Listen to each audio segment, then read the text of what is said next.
Hola a todos, soy Ismael Garancho, bienvenidos a mi canal de YouTube.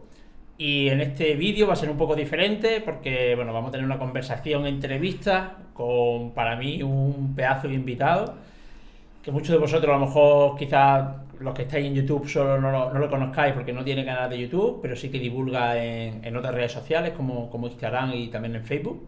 Y es Walter Suárez. Walter Suárez, ¿qué tal? ¿Cómo estás? Hola, un placer. Walter, nos conocemos de hace un montón de tiempo, no sé cuántos años, no sé si por 2010 o no lo sé. Sí, por ahí. Hace muchos años. Y yo cuando conocí a Walter, que fue en un congreso, yo ya venía arrastrando, ¿no?, el gusanillo por estudiar la obesidad y todas las comorbilidades asociadas a la obesidad, como diabetes, enfermedad cardiovascular, pero cuando lo escuché a él fue cuando dije, me mola este tema, o sea, como que me hizo que me gustase todavía más, porque quien haya escuchado a Walter pues sabe perfectamente de lo que hablo, y quien no lo haya escuchado, bueno, pues hoy lo va a escuchar. No nos vamos a meter mucho en temas de fisiología profunda, que nos gustan a los dos, porque el objetivo de la charla es que sea, o sea, que llegue a todo el mundo y un poco pues consigamos quizás hacer reflexionar a mucha gente sobre los temas que vamos a tocar hoy. Pero bueno, Walter, para la gente que no te conozca, ¿quién eres? ¿O podrías presentarte tú? Sí, bueno, yo soy alguien que se ha especializado en el ejercicio físico, en obesidad y diabetes. Exacto. Y hace algunos pinitos en investigación sobre el tema. ¿Qué te llevó a estudiar, o sea, a ser uno de los mayores expertos en obesidad y en tejido adiposo, al menos que yo conozca, al menos de habla hispana? ¿Qué te llevó? O sea, ¿qué te hizo decir, hostia, tío, voy a estudiar en profundidad todo lo que tiene que ver con la obesidad? Bueno, quitando el tema de que yo nunca quiero usar la palabra experto hasta que no tenga 20 o 30 años más de experiencia. Pero es una falsa humildad. Curiosidad. El tema me pareció interesante. De hecho, yo creo que mucha gente que ha empezado en el mundo del fitness, claro, cómo se modula el tejido adiposo, pues es interesante. Y claro, al verlo en la posición opuesta como es la obesidad, pues también lleva muchas preguntas y a partir de ahí pues empezó a surgir. Para la gente que no lo sepa, y antes de entrar en materia, pues decir que el tejido adiposo, mucha gente simplemente es como algo que está ahí, estanco y feo que hay que quitarse, pero el tejido adiposo, estudiar el tejido adiposo es mucho más complejo de lo que parece, porque es un órgano, por decirlo de alguna forma, un tejido que cumple muchas funciones biológicas dentro del organismo, sabemos que funciona como órgano endocrino y demás, y bueno, o sea, que es complejo y que cada día pues vamos sabiendo un poco más de cómo el tejido adiposo regula muchas funciones del organismo, para bien o para mal, en función de cómo sea ese tejido adiposo, dónde se localice y demás, ¿verdad? Claro, desde la reproducción, eso lo pueden asegurar las chicas, porque ante determinados porcentajes bajos de grasa pueden tener alteraciones menstruales, el sistema inmune, es un órgano muy activo metabólicamente y regula muchos procesos, entre ellos el hambre y la saciedad.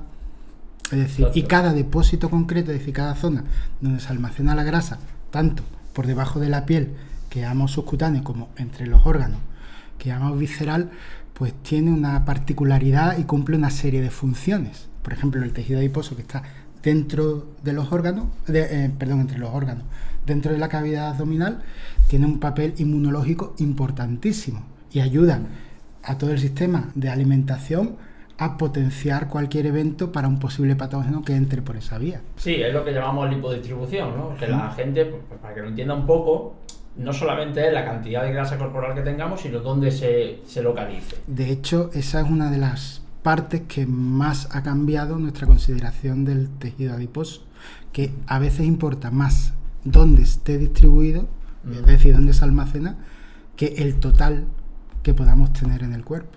¿Cuáles serían los grandes depósitos, los grandes zonas donde se acumula? Pues el subcutáneo, que es debajo de la piel. Que digamos que sería a priori el menos agresivo. Sí, digamos que es el depósito por excelencia. Es decir, nosotros podemos acumular grasa en el exterior de nuestro cuerpo y llegar a inmensos volúmenes sin que esto pueda comprometer directamente la función de los órganos internos.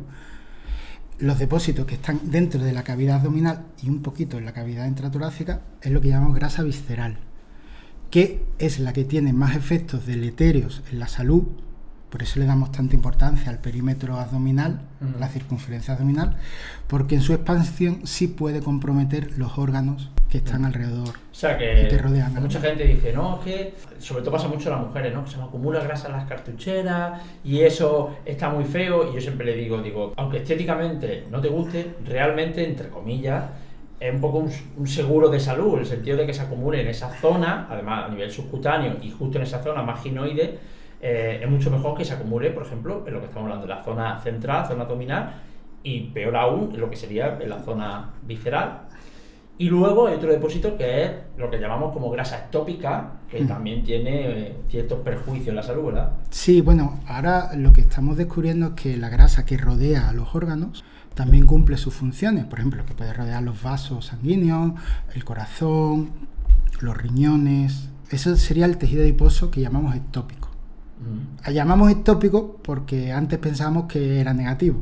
Ahora no sabemos si es ortotópico o ectópico, es decir, no tenemos claro en qué cantidad deja de cumplir funciones positivas y pasa a cumplir funciones deleterias.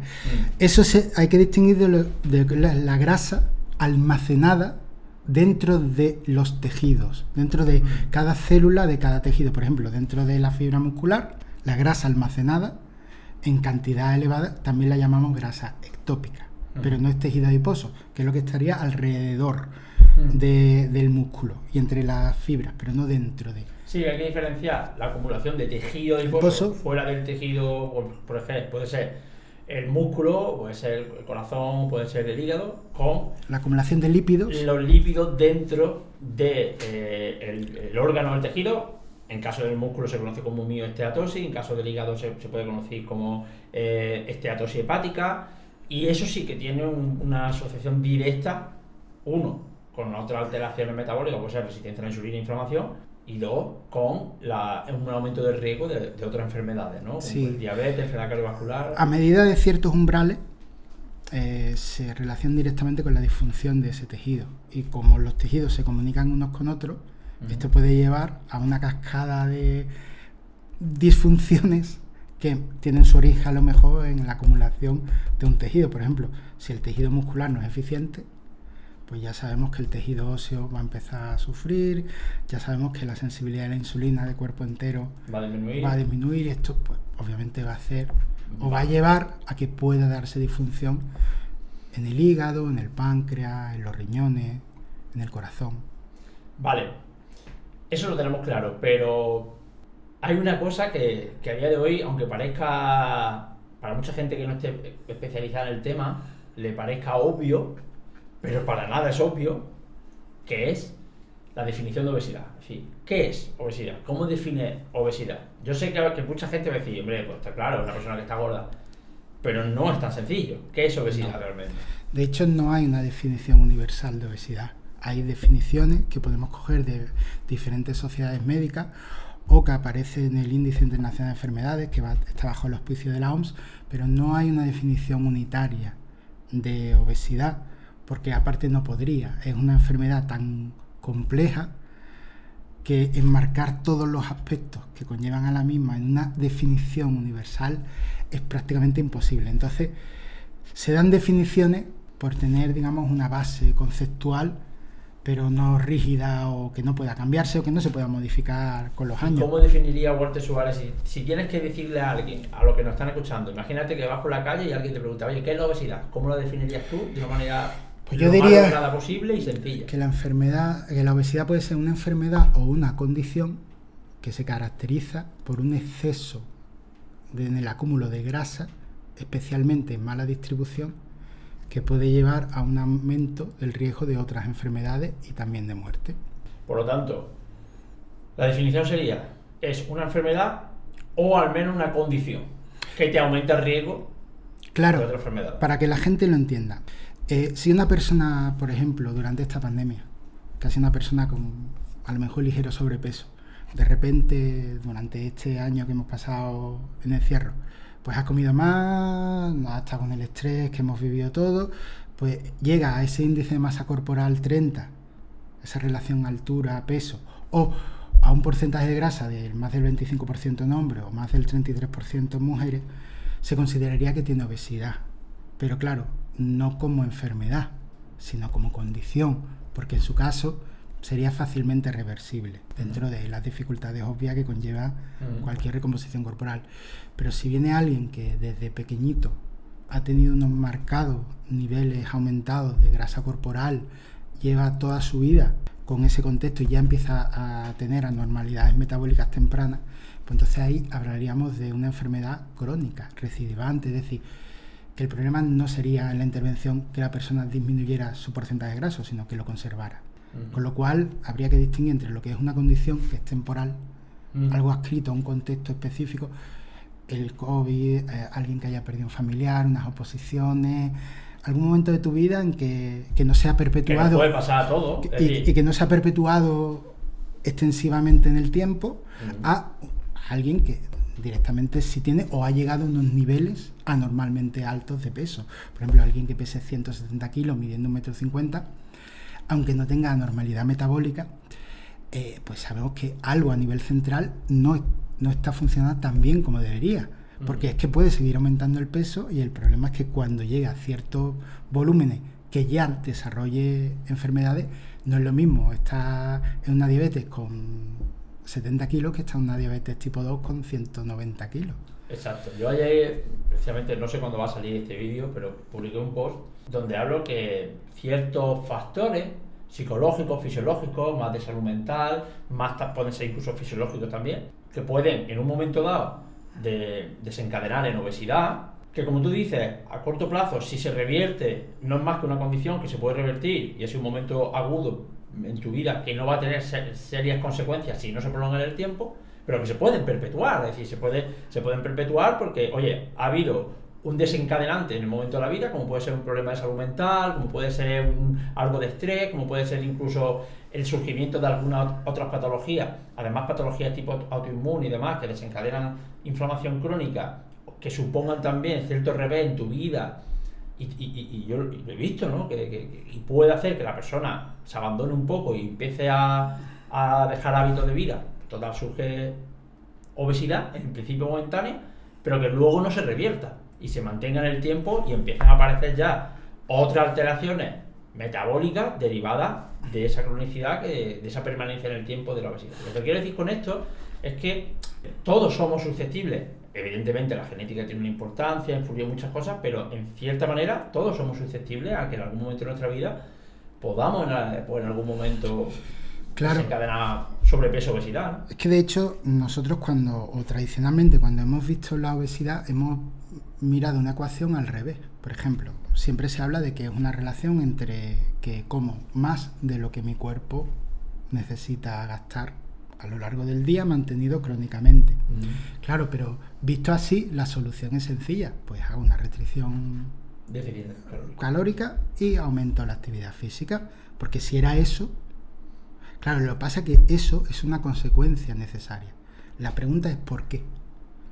¿Por qué una persona empieza a comer hasta el punto de que puede llegar a niveles en que desarrolla enfermedades y no puede revertir esa situación? Entonces, claro, ahí nos damos cuenta de la importancia de la genética y de la interacción con el ambiente de la obesidad.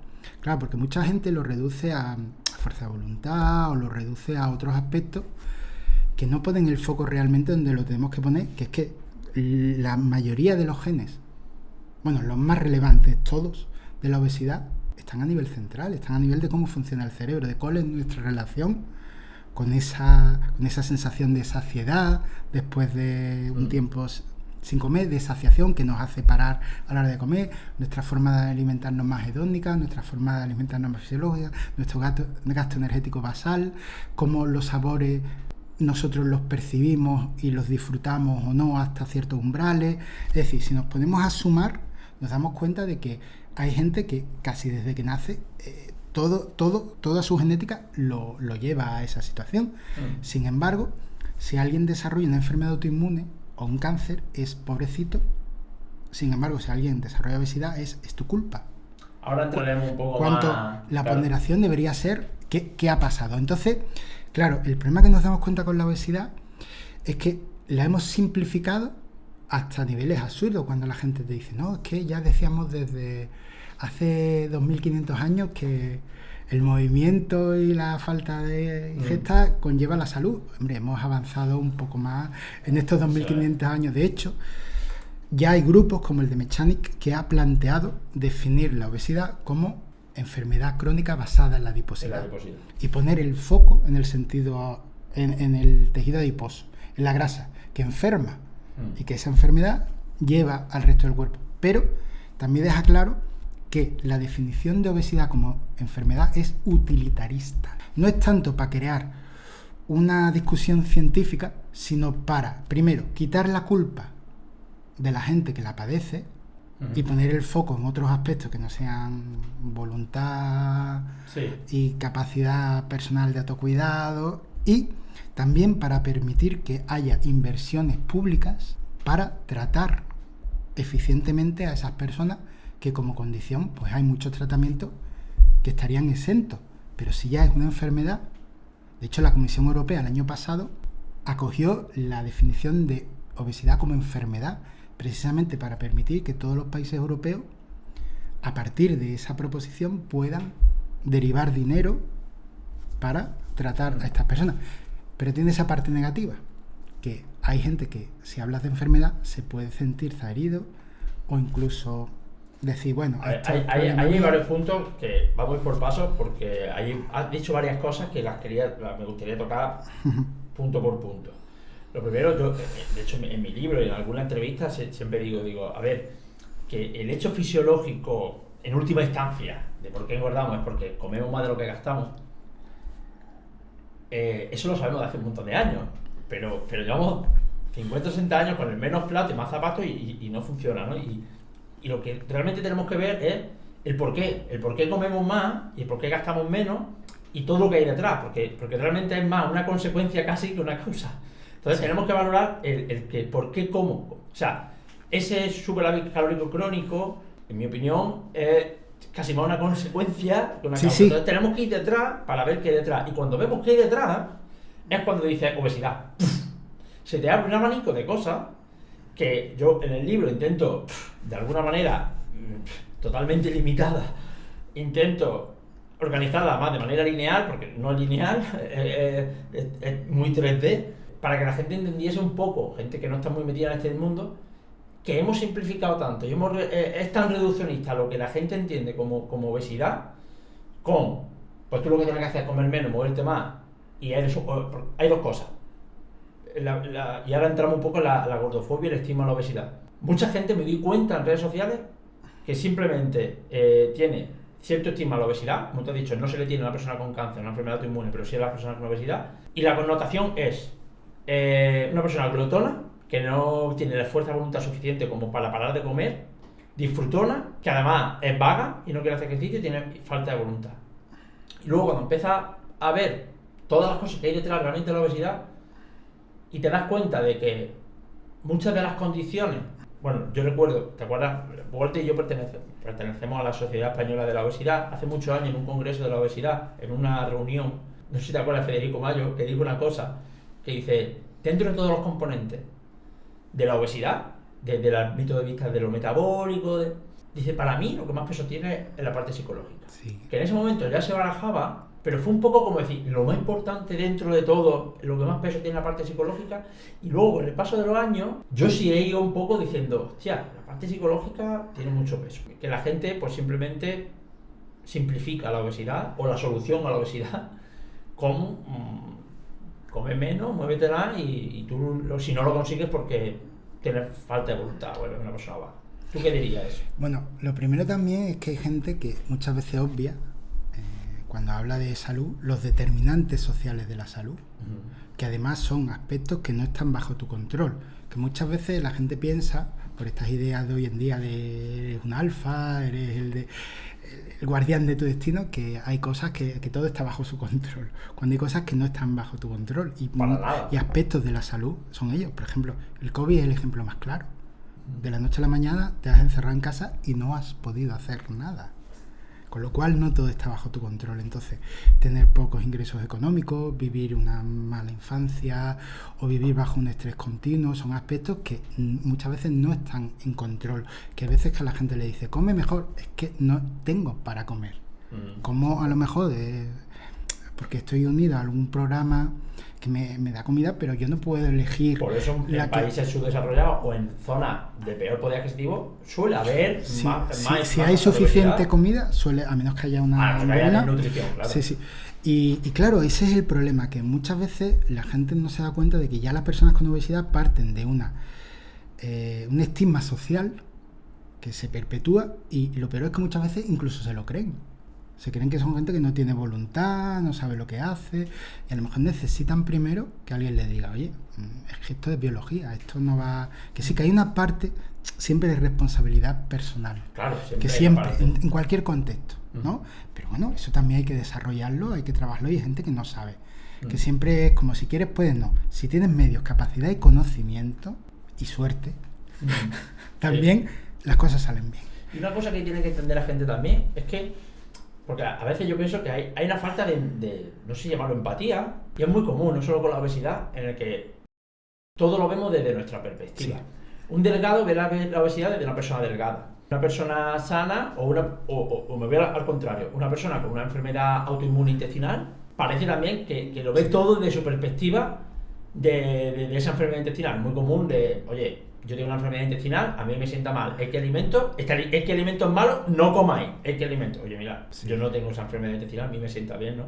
Entonces, se da un poco esa falta de empatía, por llamarlo de alguna forma, no sé si la palabra correcta es empatía, y esto pasa mucho de cuando no se entiende bien cómo funciona la obesidad, pues claro, tú no te puedes poner el cerebro de una persona con obesidad. Entonces, cuando tú hablas, hay personas que hablan que dicen, no, es que simplemente, coño, pues come menos como hago yo, y me machaco en el gimnasio, y tal. No es tan sencillo una persona con obesidad. Primero, una persona con obesidad puede tener ciertas alteraciones en ciertos neurotransmisores o en su entorno hormonal, pues, por ejemplo, una resistencia a la leptina o la alteración de ciertos neurotransmisores, pues que haga que sienta mucho más placer por comida hiperpalatable, que sea más difícil para de comer, que tenga más deseo por ese tipo de comida y que tenga más hambre. Y a la contra, a la hora de moverse, personas que tienen obesidad suelen tener, no todos, pero suelen tener esa, y se conoce como hiperreactividad, asociada a fatiga crónica. Y lo que yo digo, yo no lo sé porque no he tenido esa condición nunca, pero digo, a lo mejor una forma de entender lo que le cuesta a una persona con obesidad moverse, digo, pues a lo mejor tengo que correr media maratón, y después de media maratón, pues que me diga alguien, oye, te vienes al gimnasio, y a lo mejor ahí me puedo acercar un poco a lo que puede sentir una persona cuando el cerebro de una persona con obesidad, cuando le dicen, oye, corre 1 kilómetro, porque hay una peor reacción por esa condición de fatiga crónica. Entonces, no es exactamente igual. Entonces, ¿tú crees que hay...? Bueno, la primera pregunta es, ¿crees que existe gordofobia? ¿Que hay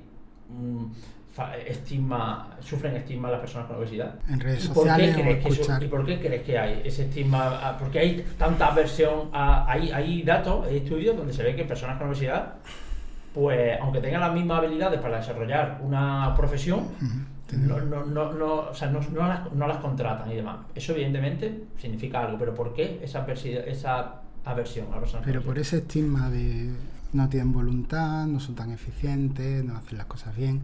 ¿Tú crees que esa connotación de que, oye, como son vagos, aunque tengan las habilidades... Y aparte también es una forma de un ego disimulado. Si a mí no me pasa, quiere decir que yo tengo voluntad, yo lo hago bien.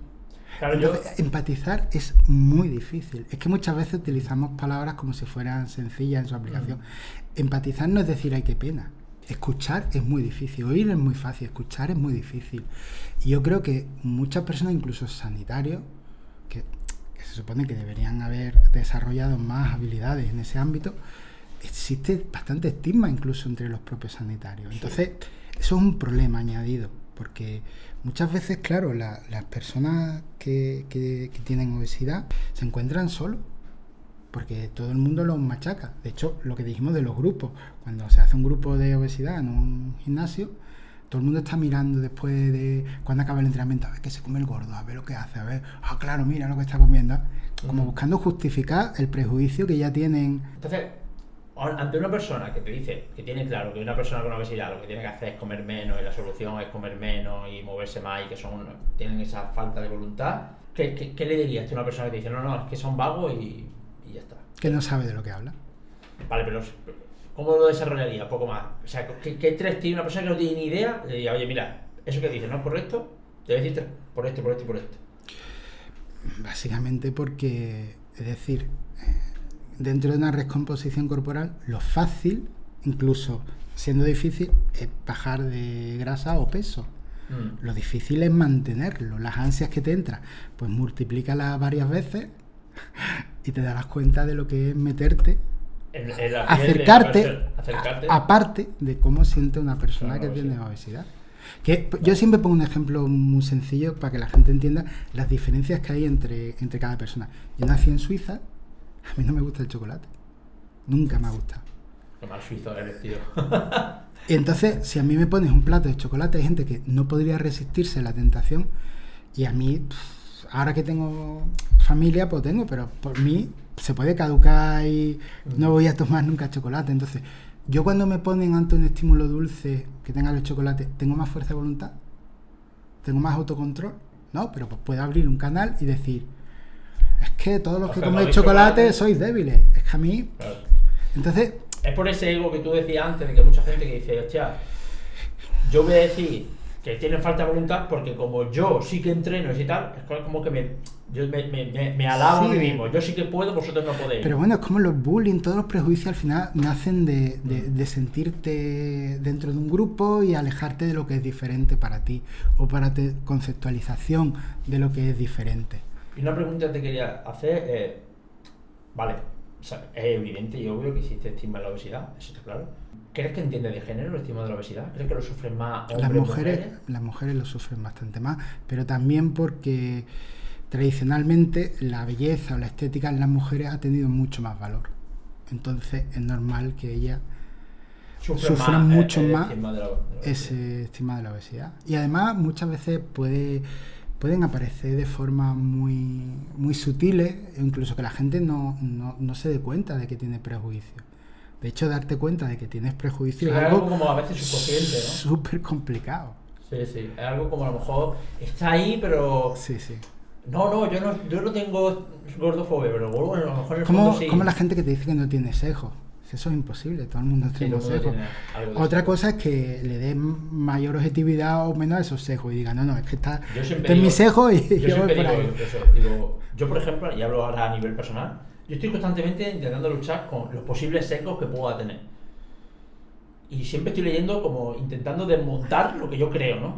Intento ver, hostia, pues esto que pensábamos que era así, no es así. Es la única forma que yo sé hacer un poco para mantenerme en esa línea de neutralidad que conseguiré en mayor o menor medida para intentar luchar con sesgos subconscientes que uno pueda tener. Porque luego están los sesgos obvios, ¿no? De, yo qué sé, alguien que vende arroz, pues que dice que el arroz es buenísimo para todo el mundo y tal, ¿no? En mi caso no tengo ningún sesgo de ese tipo, pero intento, por ideología, por creencia, intentar ver lo contrario a lo que es. Pero yo creo que todo el mundo tenemos cierto sesgo, todo el mundo, que no es ningún problema, que es normal, pero yo creo que es un problema cuando ese sesgo hace que deje de ser objetivo a nivel profesional. Me explico. Una persona, por ejemplo, que tenga un sesgo fuerte hacia una dieta vegana y es nutricionista, me parece bien que tenga ciertos sesgos. Ahora, si tú estás en consulta y ves una persona que come carne y demás y le gusta comer carne, oye, pues tú lo puedes explicar un poco, pero eso lo respeta y tal. Ahora, en el momento en que tú seas nutricionista vegano y que tú pases a que tu única misión sea convertir a todo el mundo en que sean veganos, incluso insultar a personas que sean veganas, o empezar a interpretar ciertos estudios o cierta comprensión de cosas desde una manera ya totalmente sesgada hacia un punto de vista vegano, yo sí ahí sí que creo que es un problema. Sí, mira, además, eso siempre me hace mucha gracia de Antonio Jesús, que además cogí su cita en una conversación que decía, es que todo el mundo sabe de lo que es la obesidad y habla de ella hasta que le pides que la defina. Claro. Y te pongas a pensar en todas las variables que hay. Y ese es un problema bastante grande, que mucha gente, sin formación adecuada, habla en redes sociales y pese a que él cree que está diciendo algo correcto, está diciendo una auténtica barbaridad. De hecho, mira, te voy a poner un ejemplo de un determinante social de la salud. Una persona pesa 200 kilos, que haga deporte. Tú has intentado comprar un zapato que te esté bien pesando 200 kilos, ¿a que no? ¿Conoces alguna marca que trabaje con tallas especialmente diseñadas para un pie así? No. Pues ya sabes que tienes muy poca experiencia en el tema. Claro. Entonces, claro, y sumas y te das cuenta de que hay mucha gente que es que no sabe o se toma como modelo. Yo he tenido obesidad y he salido y dices, muy bien, pero ese es tu caso. donde tu vida y tus experiencias vitales están muy bien, pero no puedes extrapolarlo a este que viene. Además, la obesidad... A mí me funcionismo, ¿no? Claro, que hablo además, en el libro también. La obesidad también tenemos que ver que normalmente hablamos de obesidad poligénica, es decir, que hay muchos genes que interactúan unos con otros, pero también hay sindrómicas, como un Prader-Willi, un Villeneuve, un Cushing, que bueno, un hipercortisolismo que pasa con obesidad, o ya monogénica. Y cuando nosotros vemos a alguien que tiene obesidad, no sabemos nada de esa persona y ya lo estamos juzgando. Oye, a lo mejor resulta que ha tenido una vida horrible o que desde chico ha estado con ese estigma y los padres... Antes, un desencadenante de su vida. Yo conozco gente, pacientes, o sea, han sido pacientes, que han sido toda su vida hiperdelgados, peso normal, y por un desencadenante, vamos a llamarlo cierto trauma en su vida, ya adulto, no un trauma de niño, no, adulto, que puede ser un divorcio, que puede ser la ruina económica. Yo he tenido pacientes que han desencadenado en obesidad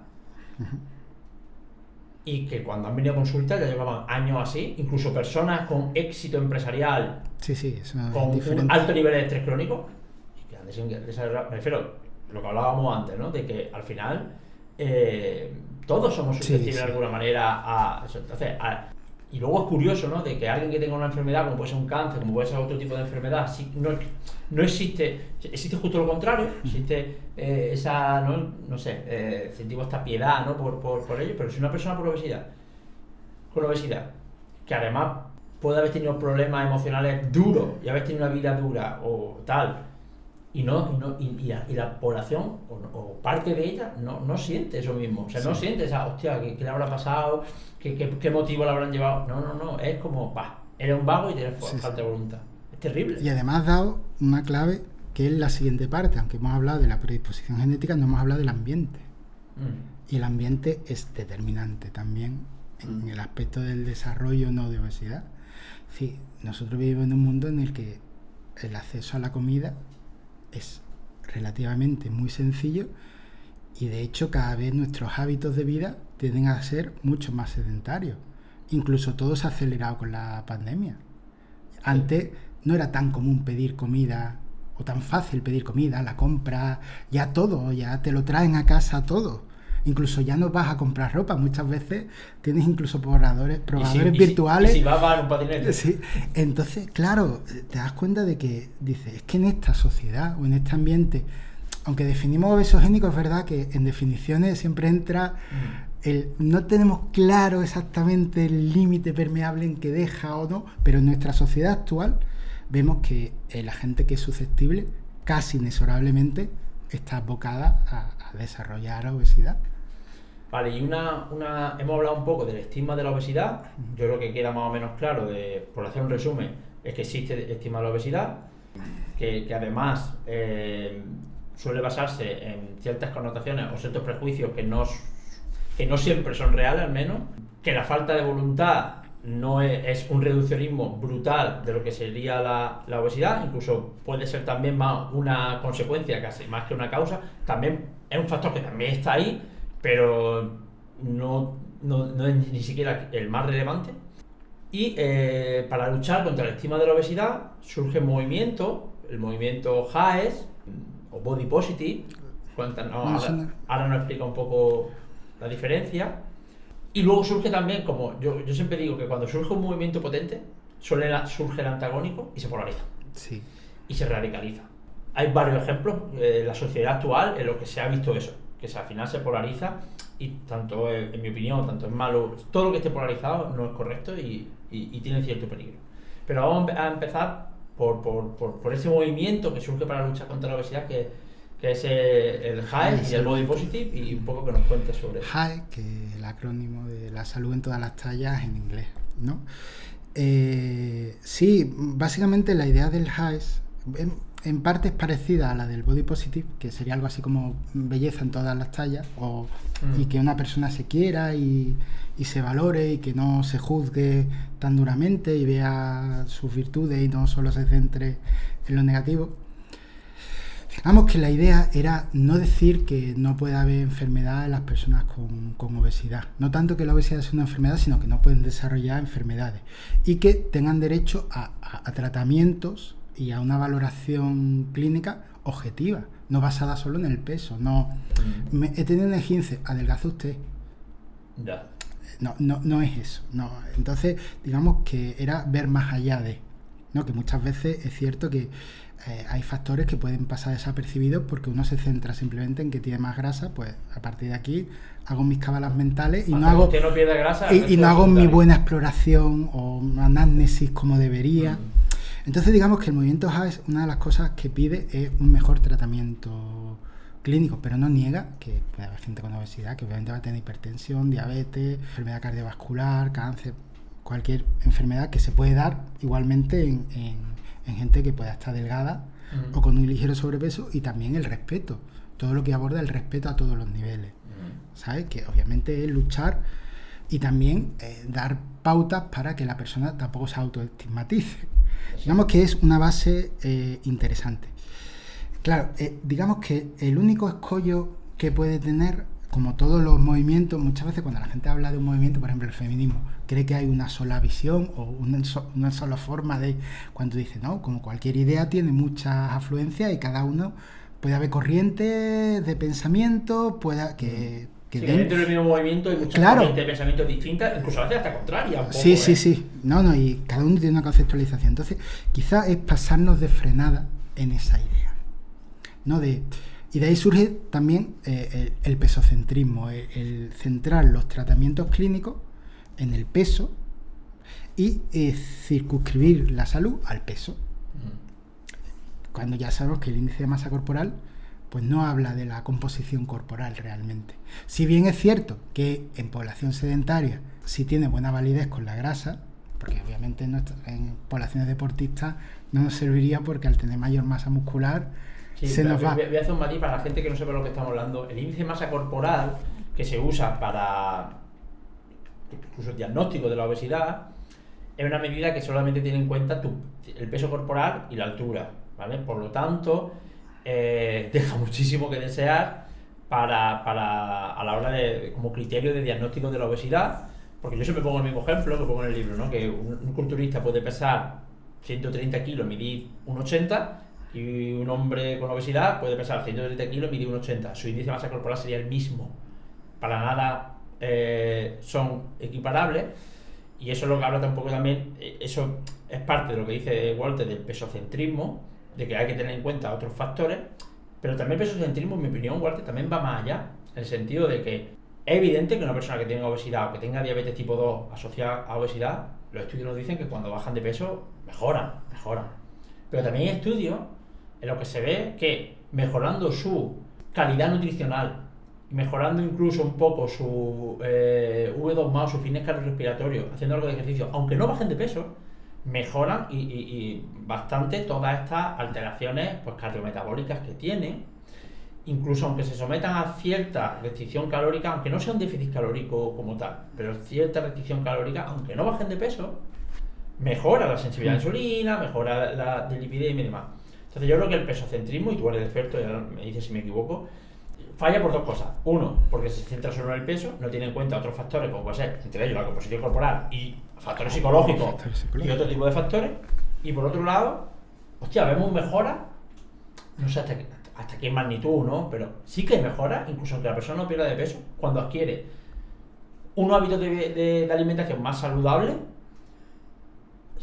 consigue moverse un poco más, consigue mejorar también en su ámbito psicológico, o se somete a una pequeña restricción calórica, aunque no suponga un déficit calórico y no suponga pérdida de peso, ya mejora. Sí. Entonces, por esas dos patas, en mi opinión, el pesocentrismo cojea mucho, ¿no? Sí, digamos que sí hay una parte positiva del pesocentrismo, que es precisamente marcar o poner el foco en el... Es decir, poner el foco en el peso diciendo que no deberíamos hacerlo, que eso es una locura, es decir, basar la salud en el peso es una barbaridad. Cuando hay tantos factores, que la exposición a la naturaleza y al sol, ¿sabes? Que se duerma bien, las conexiones sociales, es decir, que tienen tanto o más valor en la salud, ¿no? ¿Cuántas veces en clínica, ¿no? nos ha escuchado de yo tenía hipertensión hasta que dejé de trabajar? Ya ves. Entonces, Bueno, yo lo he vivido en mi sí. familia. O sea, Entonces, es un tema que es un poquito más complicado que el peso, ¿no? Y hay gente delgada que puede tener estas anormalidades metabólicas porque acumule mucha grasa a nivel visceral, no la acumule a nivel glúteo-femoral. ahora vamos a hablar de la obesidad metabólicamente saludable claro. y lo delgado metabólicamente saludable, pero vamos a cerrar primero este capítulo. ¿Cuál es el problema? Ahora que sí, el aspecto negativo. Que hay un punto en el que si queremos revertir ciertas condiciones patológicas, una apnea obstructiva del sueño, una diabetes tipo 2, sí sabemos que hay que perder cierto porcentaje de peso realmente por la pérdida de grasa visceral y de ciertos tejidos. Entonces ahí sí hay un relato negativo si no pensamos para nada en el peso o al menos en la composición corporal, en el tejido graso. Porque viene la idea que ha sido potenciada en redes de que toda dieta es mala y la cultura de la dieta. Yeah. Pero hay veces que cuando hay una condición patológica ya establecida tienes que decir, es que podemos revertir parte de tu diabetes tipo 2.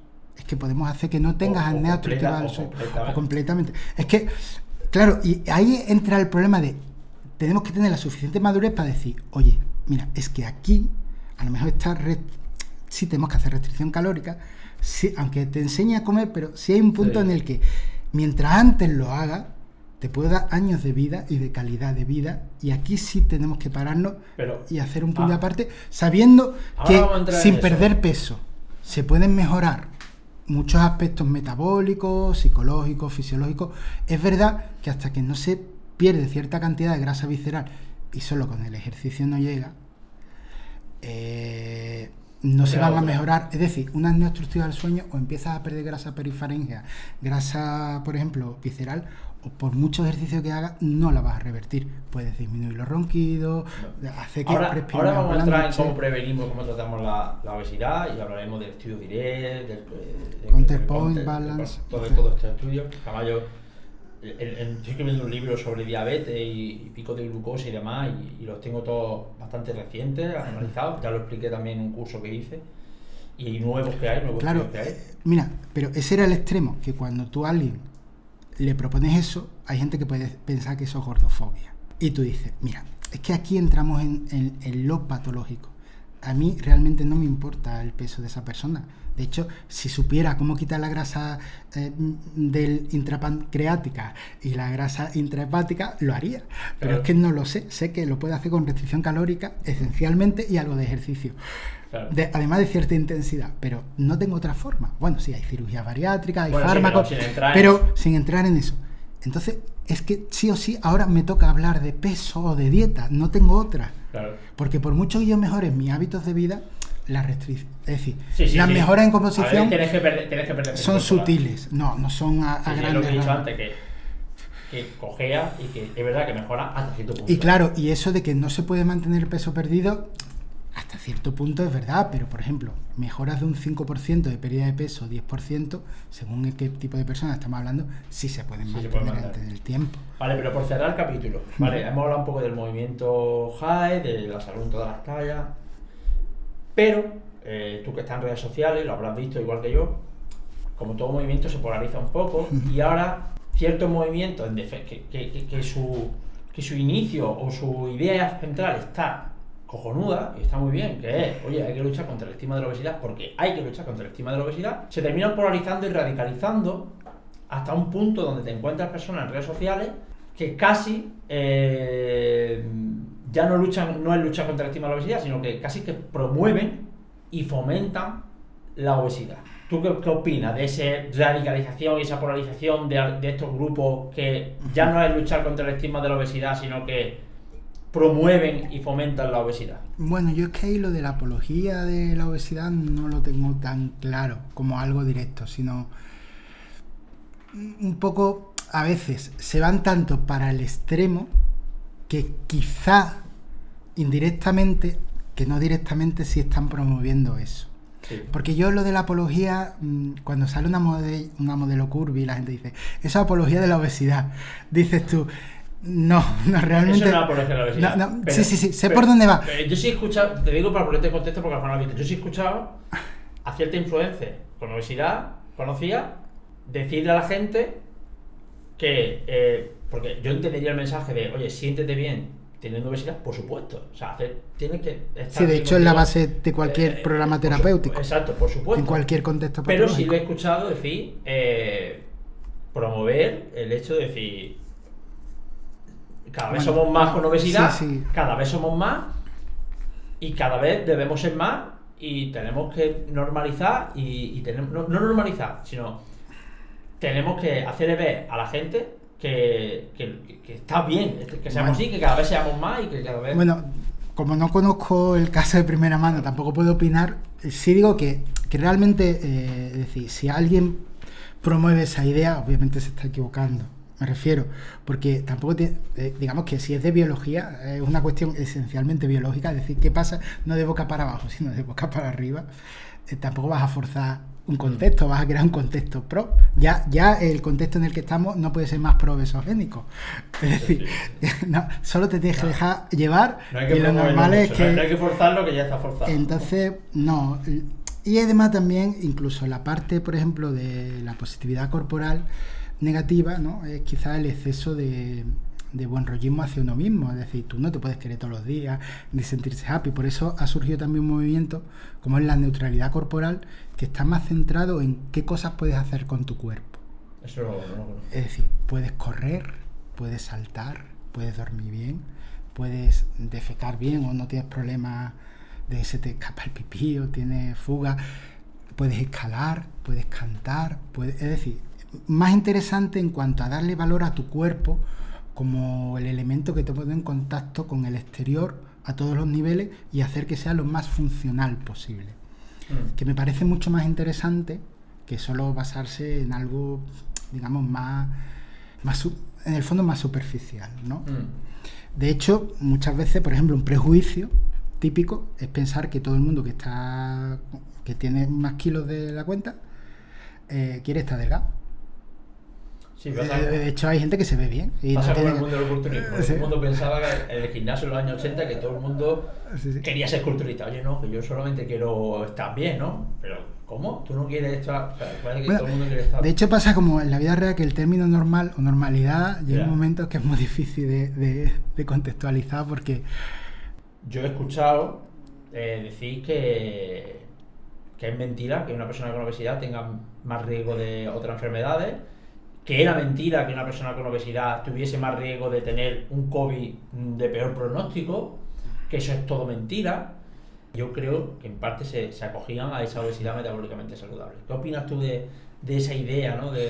Bueno, al igual que pasa con que no tenemos una definición universalmente aceptada de obesidad, tampoco la tenemos de obesidad metabólicamente saludable, y ahí empiezan los líos de la estadística, porque se supone que una persona con obesidad metabólicamente saludable es alguien que puede expandir su tejido adiposo principalmente a nivel subcutáneo y apenas lo hace a nivel visceral, con lo cual no manda grasa apenas al hígado, a los riñones, al páncreas, al corazón, a los músculos, haciéndolo disfuncionales, o compromete su sistema inmune o compromete ciertos aspectos de su cerebro como el hipotálamo a cierto grado, y claro, entonces en las analíticas puede salir razonablemente bien.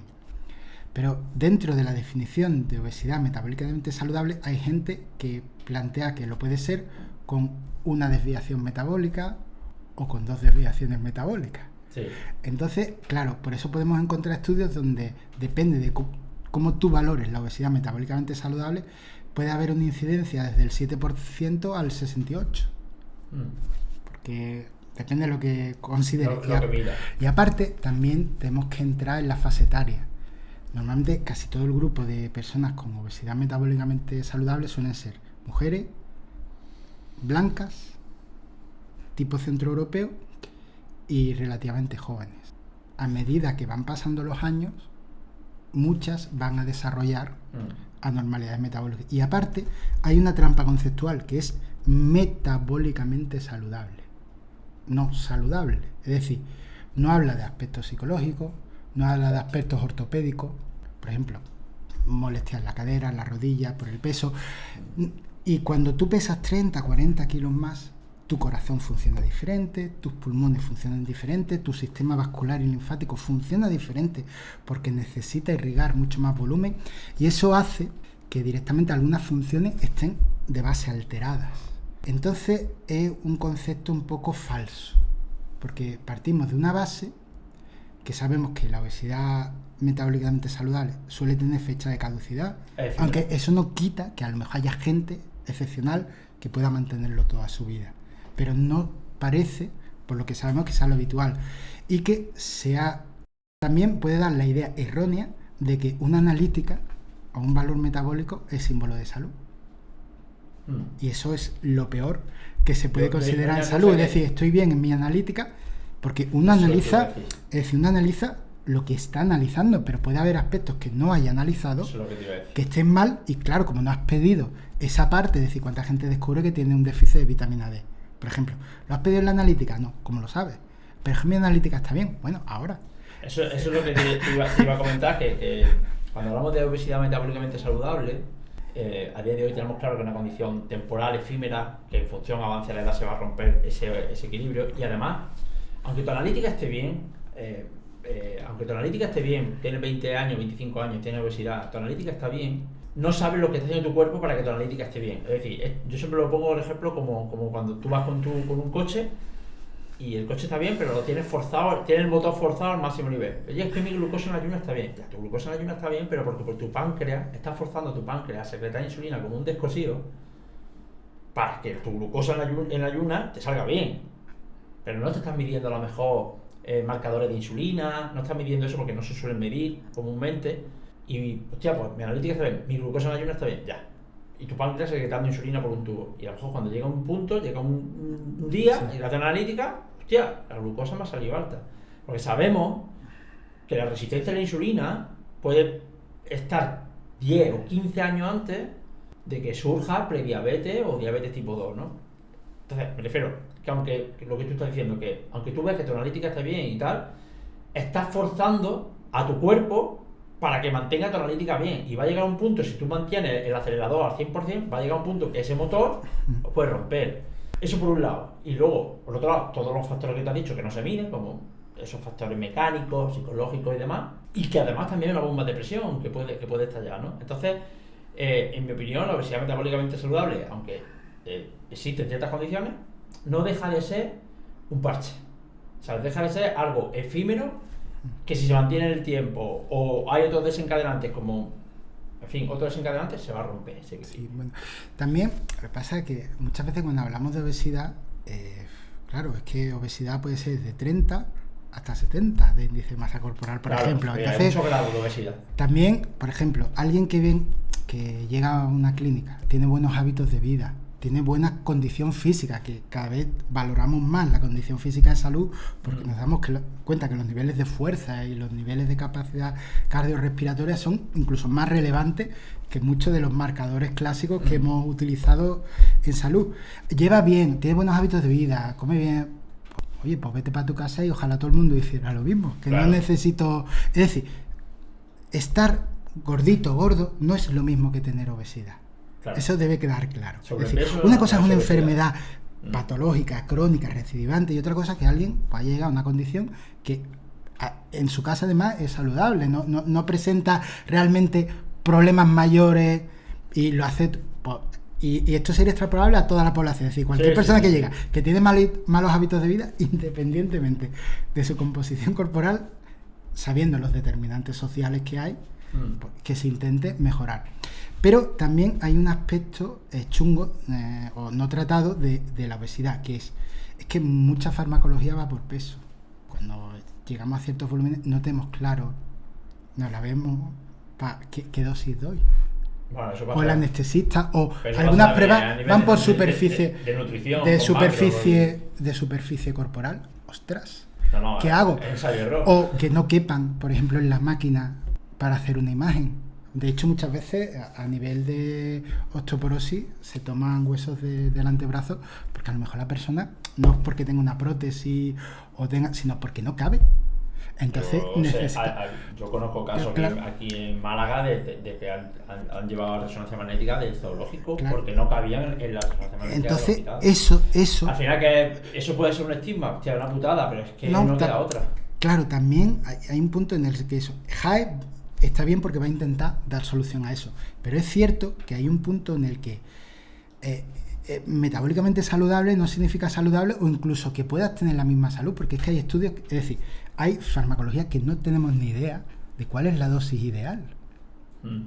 Porque nos encontramos que una persona pesa el doble, que a lo mejor es el normotipo, y decimos, ostras, me la estoy jugando, porque no tengo claro cuál es la dosis, porque... Y una cosa te iba a preguntar, ¿y el efecto contra...? O sea, por un lado tenemos la obesidad metabólicamente saludable... Y después tenemos la... Y tenemos a los delgados metabólicamente... Yo lo llamo alterado. Comprometido. Tú lo llamas comprometido, por no llamarlo, porque el término clásico es delgado metabólicamente obeso. Yo intento cambiar ese término. Y aquí también surge una cosa, que mucha gente piensa que para tener todo este tipo de problemas metabólicos tienes que tener obesidad. Y hay gente con peso normal, o sea, hay gente que pesa 60, 70 kilos, que pueden tener el mismo riesgo, los mismos problemas de salud que tiene una persona con obesidad severa o obesidad patológica. Un ejemplo más de que el pesocentrismo pues tampoco es... o sea, que el peso no es un determinante per se de salud, ¿no? Que mira, una cosa que has dicho, que está muy interesante, es que tú has utilizado el término obesidad severa. Durante mucho tiempo en clínicas, bueno, se sigue utilizando obesidad mórbida, que es un concepto bastante peyorativo, gargantuesco, que el lenguaje importa y no nos damos cuenta. Y ahí llega uno de los problemas de la obesidad. Por ejemplo, nos encontramos personas delgadas o con ligero sobrepeso que pueden tener mucha grasa y muy mal distribuida, eso que llamamos sobregraso, especialmente a nivel visceral. Pero claro, ¿y si una de esas personas delgadas o con un ligero sobrepeso tiene más de un 25% de grasa y nosotros estamos valorando la obesidad por la grasa corporal? ¿Tiene obesidad? También, por eso digo que incluso las definiciones que intentan ser universalistas, ya tenemos un problema, porque ahí tenemos una persona que sí da por el porcentaje de grasa, no da por el índice de masa corporal, y claro, a nivel central tendrá las mismas problemáticas que una persona que pese el doble, cuando se supone que tienen o padecen una enfermedad centrada en la adiposidad, que incluso esa definición podría hacer agua y podría criticarse.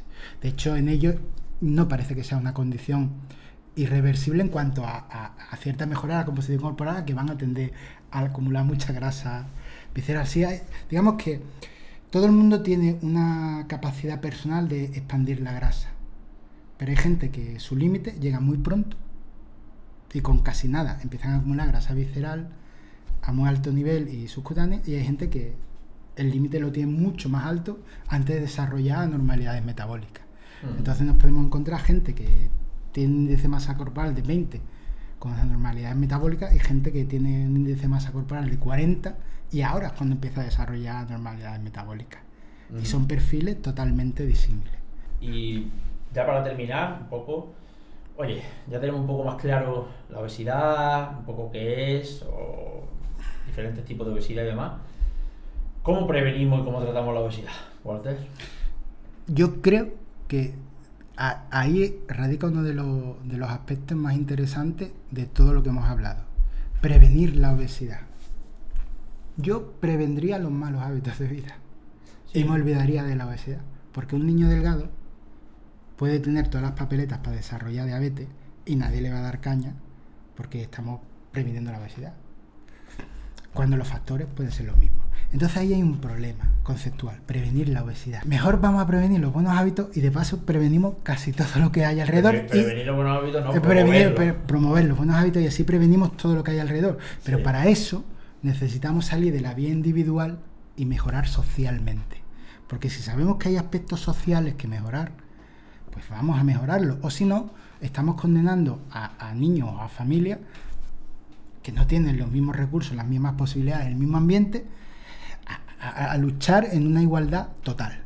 Esto es como... ¿Qué medidas propondrías tú para esa prevención o promoción? Desde educación nutricional en las escuelas, acceso con mucha más facilidad a lo que serían medios para desarrollo de actividad física, incluso ejercicio físico.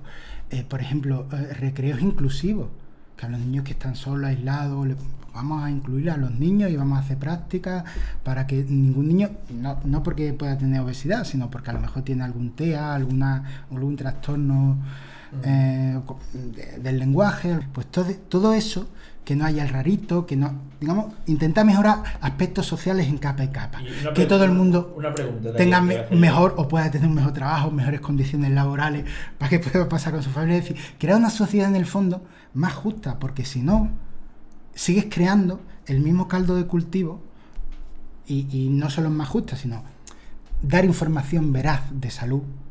Hoy creo que ya hay casi uno de los pocos consensos que puede haber en nutrición, es que los ultraprocesados en general, por lo menos aquellos que tienen una composición específica, no son los más adecuados. Sí, la mayoría. Y eso creo que nadie... Hay ultraprocesados que pueden ser saludables. Nadie va a digamos que ya casi ningún consenso habla del tema. Sí, como pero lo que pasa es que todas esas medidas que tú me has dicho, que evidentemente, por supuesto que estoy de acuerdo. Sí, son muy difíciles de implementar.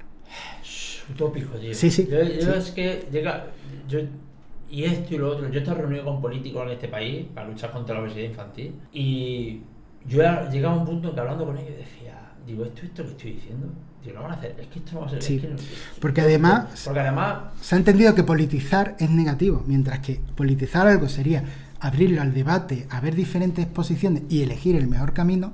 Se ha convertido ya en algo ideológico. Si tú lo propones, yo digo que no. Yo digo que no.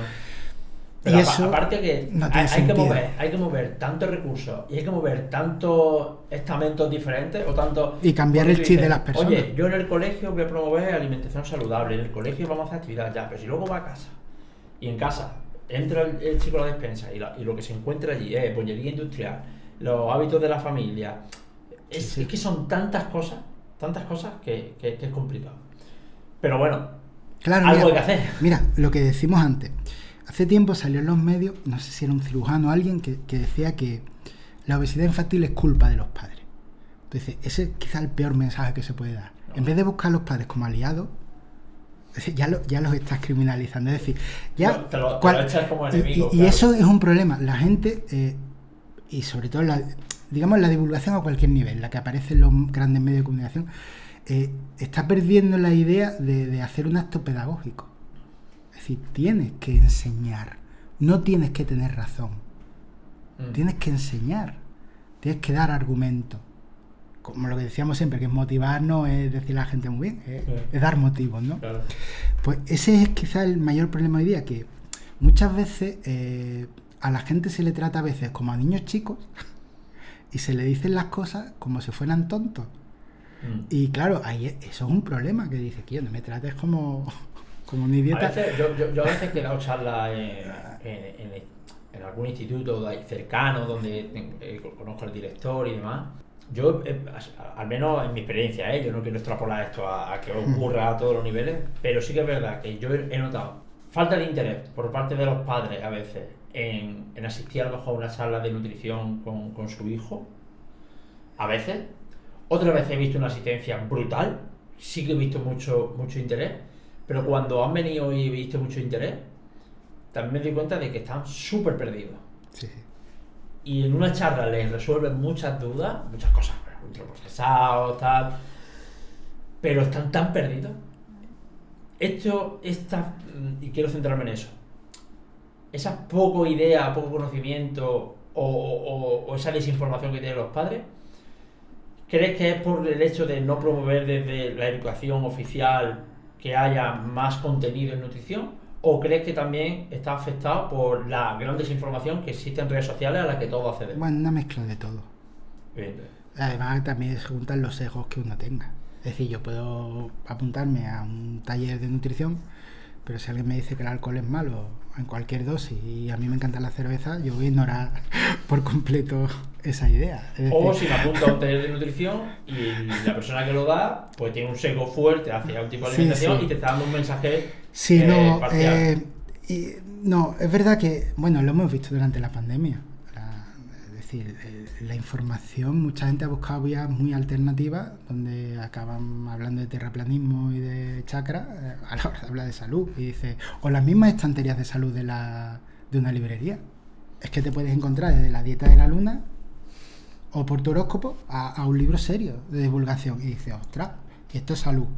Esto debería estar en esoterismo.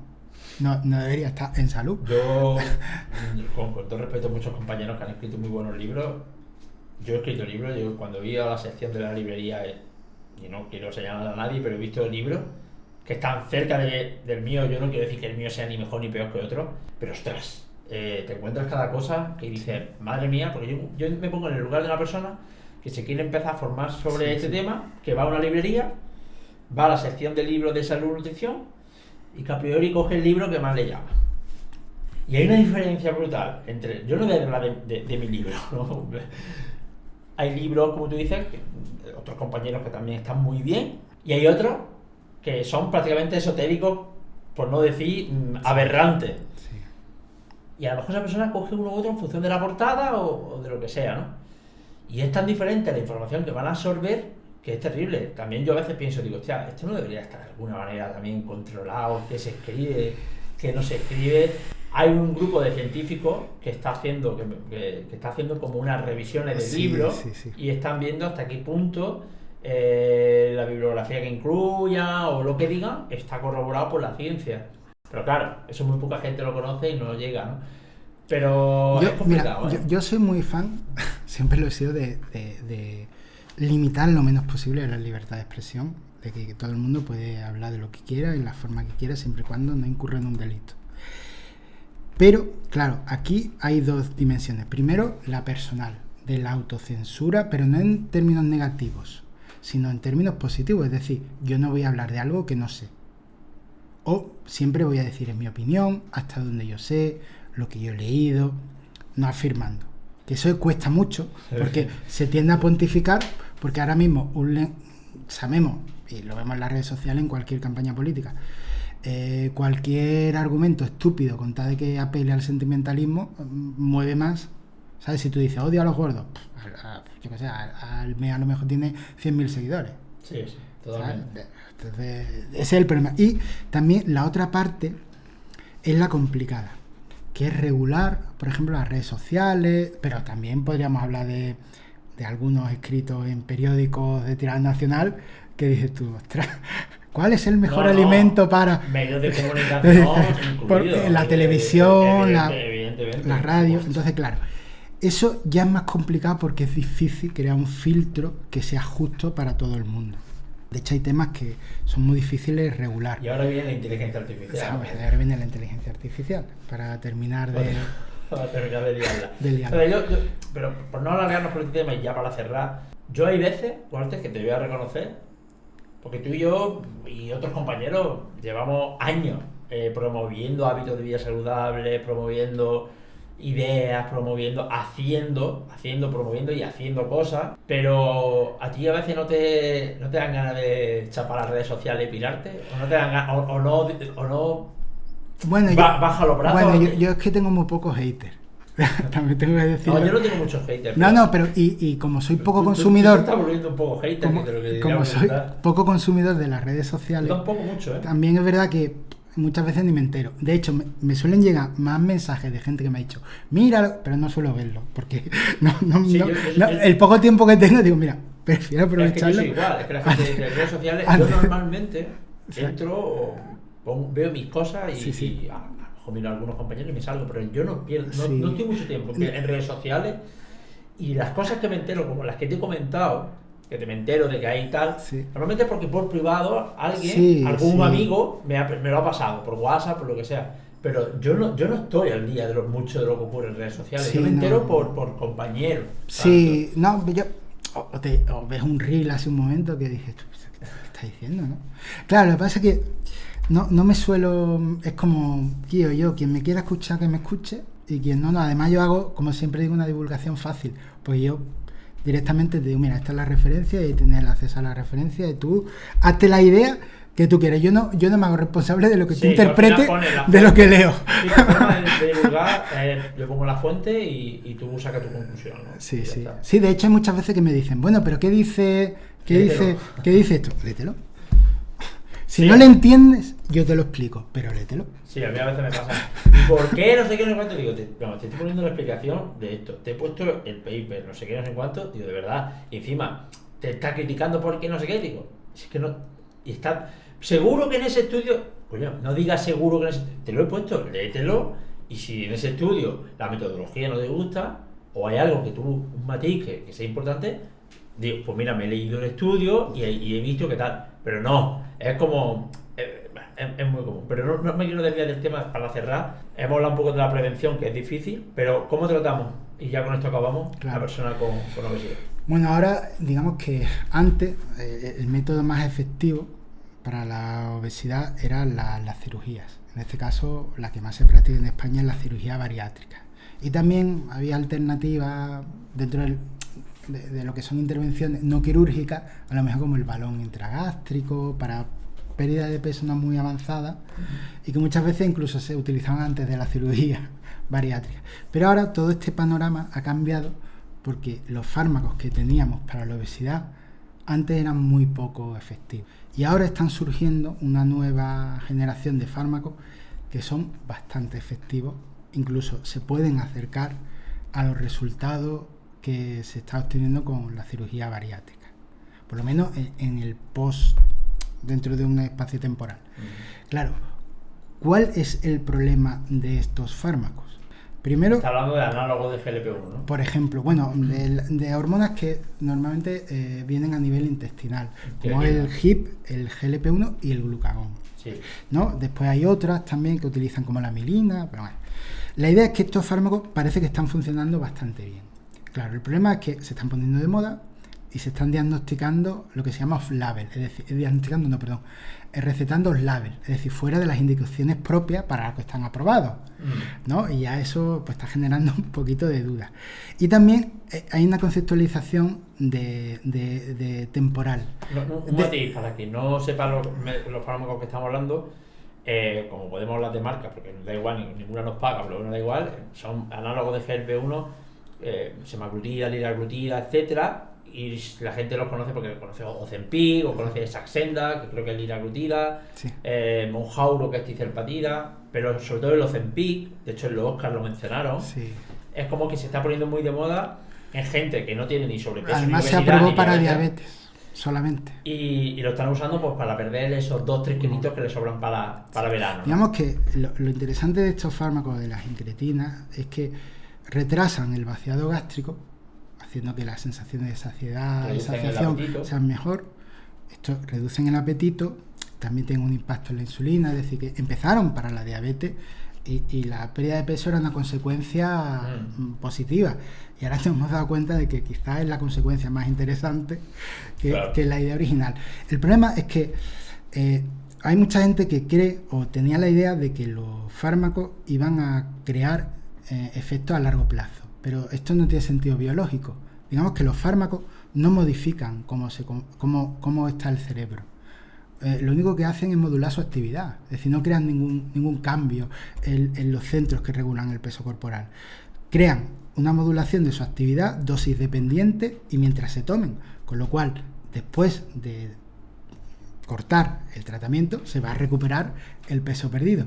Y esto entra en un debate moral bastante complejo porque ¿los damos crónicamente? Si sabemos que... De hecho, los estudios cuando se corta... Claro, sí, se recupera.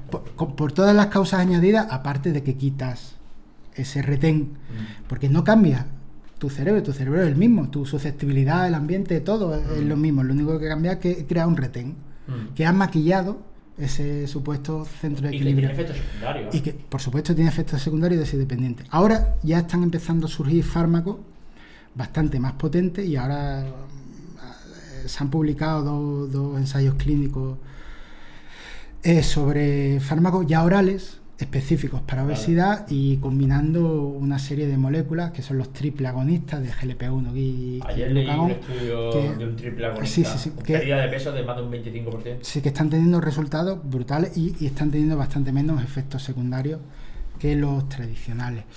Entonces, claro, eso es un futuro. El problema es que debemos plantearnos que eso ni es prevención y es un tratamiento que puede obligar a cronificar un fármaco. Lo bueno que han tenido estos fármacos es que, pese a mantenerlos durante 2 años, no se ha creado resistencia a su efecto. Con lo cual parece que es viable. Pero claro, también es cierto que eso puede abrir a que se perciban efectos secundarios que en un plazo de tiempo como 2 años no se hayan percibido. Y también, si a alguien le funciona bien muy algo y tú se lo quitas, Ya. también vamos a tener un problema. Entonces, bueno, veo que está bien, pero que es una herramienta más que se podría utilizar, pero que no resuelve la base del problema, que es eminentemente ahora mismo ambiental. Como no podemos cambiar la genética, bueno, con el CRISPR igual algún día sí, pero como no podemos cambiar la genética, pues vamos a cambiar el ambiente, no vamos a crear que sí, que los fármacos son muy interesantes y yo no estoy en contra de los fármacos, porque hay gente que los necesita, les hace falta y puede ser una ayuda incluso después de una cirugía bariátrica o para prepararte para una cirugía, porque hay gente que llega a ciertos niveles de patología que acumula enfermedades y les quedan 2 telediarios aquí. Que es que tú dices, oye, ¿cuánto tiempo me queda de vida? Deberías estar muerto hace 2 semanas. Que estés vivo es un milagro. Entonces, desde la dieta y el ejercicio, Walter, ¿sabes? Claro, la dieta y el ejercicio deberían buscarse como una base para la salud, pero no per se para el tratamiento. O ser una parte de cualquier tratamiento. Pero en el caso de en obesidad no tan severa. Claro, pero es como vamos a buscar salud en todas las vertientes y por lo menos en obesidad debería ser como una base de salud, de bienestar. Ahora, que esto tenga mayor o menor impacto en el peso corporal o en el porcentaje de grasa. Bueno, eso es secundario totalmente. Mientras corrijamos anormalidades metabólicas. Exacto. Y corrijamos si hay patología, minimicemos su efecto. Y, por supuesto, bajemos si hay farmacología o incluso... Hay veces, Walter, yo creo que aquí es importante decir una cosa. Hay veces que, yo hablando con Borja el otro día, que es médico endocrino, me decía, Carlos, que a veces cuando llegan a consulta, cuando le decimos que tiene que bajar de peso, como ellos mismos, a veces personas con obesidad, lo ven como un problema estético. Oye, déjame, o sea, yo lo que quiero es que me trate es la diabetes tipo 2 o la dilipidemia o la hipertensión, pero déjame el peso. Entonces, pero a veces no entienden que no es un problema estético, que precisamente para mejorar esas otras cosas, y es el objetivo. El objetivo no es porque sí baje de peso, sino porque es lo que va a hacer que mejore lo otro. Y entonces a veces se lo tienen que explicar. Tienen que decir, no, es que a mí me da igual que peses 100, 200 kilos. Si tú pesas 100, 200 kilos y estuvieses bien de salud, pues perfecto. El problema es que para mejorar estas condiciones clínicas tienes que... Hay como lo que hemos hablado hace un rato, ¿no? Hay que perder peso, ¿no? Y esto, pues es evidente, y cuando analiza la evidencia científica, esto no es debatible. Es decir, cuando hay pérdida de peso, de peso, o sea, de grasa corporal, perdón, cuando hay pérdida de grasa corporal, mejora la resistencia a la insulina, la hipertensión... hay cosas que obviamente con buenos hábitos de vida se van a mejorar, pero hay cosas que es verdad que nos encontramos con ese retén. Lo que no son excluyentes. Es decir, muchas veces es como que dieta, ejercicio o farmacología. Oye, a ver. De hecho, nos estamos dando cuenta de que la inclusión de ejercicio físico mejora cualquier tratamiento. El tratamiento en sí. De hecho, incluso dentro de la obesidad, el tratamiento, una parte muy importante es la psicología. Evidentemente. Y eso pasa desapercibido. De hecho, muchas veces, cada vez que uno lee un libro sobre obesidad, bueno, de hecho, hace poco me leí uno en que decía un montón de cosas que yo les compraba la idea. Es decir, toma más el sol, come mejor, haz ejercicio, descansa mejor, todo esto. Pero no mencionaba en ningún momento la palabra psicología. Y te decía, no sabe lo que habla.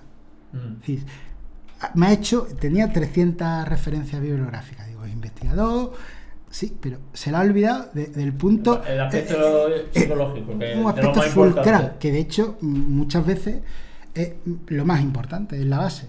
Porque, de hecho, plantémonos, un sesgo muy común es pensar que la gente con obesidad pues no hace ejercicio físico o no hace dieta, cuando seguramente se hayan enrolado en más actividades físicas y ejercicio físico y sepan más de nutrición y hayan practicado más, o incluso lleven una mejor alimentación que mucha gente que los critica. Y saben bastante. De hecho, hay gente que decía, mira, yo llevo de nutricionista toda mi vida, de hecho he estudiado la carrera y sigo igual. Es decir, no era un problema de conocimiento. Claro, ¿no? Hay algo que más allá, ¿no? Más hay allá, algo más allá que hace que aunque sepa lo que tengo que hacer, se lo digo y tal, hay algo que me impide hacerlo o una mezcla de factores, ¿no? Pero sí, y ese es un problema. Entonces, el tratamiento debería ser siempre interdisciplinar o transdisciplinar, ¿no? Si lo vemos ahí, aunque eso también es una utopía. Ya es difícil que las especialidades no se tiren trastos a la cabeza, que todos den un mensaje común, coherente a una persona y está ese problema, que cuesta dinero. Ahora mismo eso cuesta, no dinero, cuesta mucho dinero. Claro.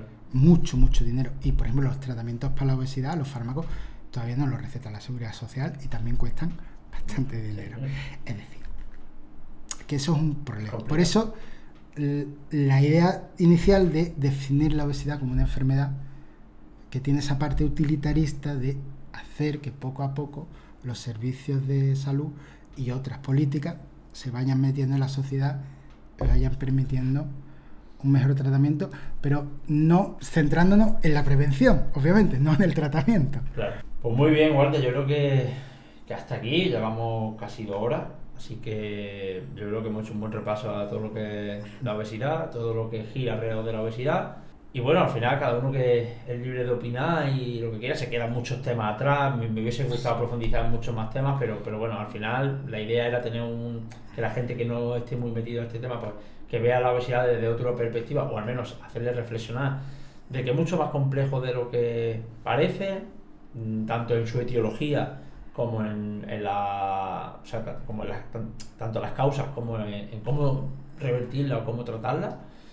También hemos hecho un poco repaso a la actualidad en redes sociales, como la gente, el tema del estigma, la obesidad y también a la polarización de eso. Y bueno, yo te invito a que en otro podcast más adelante pues podemos meternos más de lleno en otras cosas, quizás ya no tanto con la obesidad porque ya lo hemos hablado, pero sí podemos hablar, por ejemplo, de una de las comorbilidades más asociadas a obesidad, que no ha dado tiempo a hablar hoy. Pues nada, Walter, gracias por estar aquí y hasta otra. Un placer.